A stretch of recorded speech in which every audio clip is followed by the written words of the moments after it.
Отварајќи ја темата за трансформацијата на специјалното јавно обвинителство, проблемот со неговата уставност, роковите за гонење, проблемите на незаконитоста на доказите и така натака.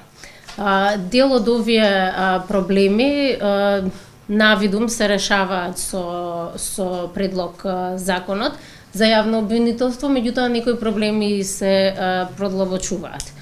Трансформацијата на специјалното јавно обвинителство се чини решена, меѓутоа не е јасна нејзината поставеност визави јавното обвинителство за гонење на организиран криминал.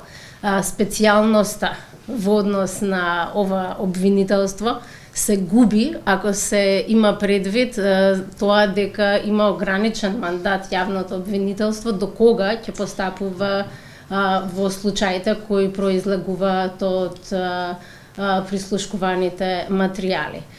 Понатаму преклопувањето на одредени надлежности со обвинителството за организиран криминал, понатаму ја продлабочуваат проблематиката во однос на трансформацијата и поставеноста хиерархиска. Роковите за гонење, иако беа една од главните теми, остануваат проблематични и останува се уште горлива тема. Една од забелешките кои оваа анализа ги дава се однесува на тоа дека не може да има различни рокови за тоа кога постапува специјалното јавно обвинителство или кога постапува друго обвинителство за исти кривични дела.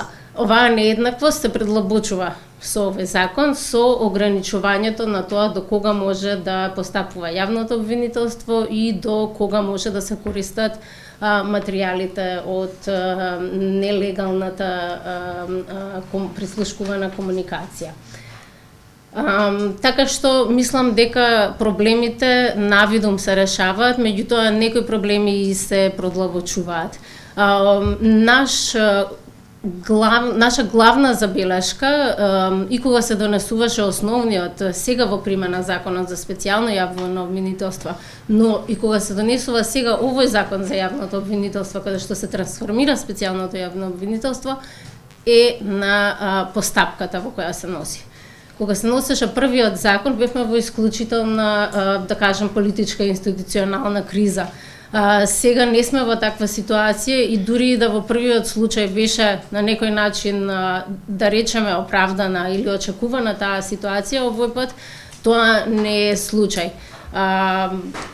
Амандманите на опозицијската партија се едно нешто што треба да биде разгледувано, меѓутоа законот во целина треба да биде ставен пред расправа на стручната јавност и на засегнатите страни, затоа што сметаме дека овие измени во обемот во кој што е предвиден мандатот на специјалното јавно обвинителство не дава одговор на обемот за наводниот криминал за кој што јавноста имаше прилика да слуша во така наречените бомби. Така што целата поставеност и трансформацијата на специјалното јавно обвинителство треба да се дискутира, а не само нивните амандмани, за тоа да имаме одговор дали трансформацијата ќе даде одговор, односно ќе има правна разрешница на тоа на што јавноста сведочеше во смисла на наводите за сторен криминал.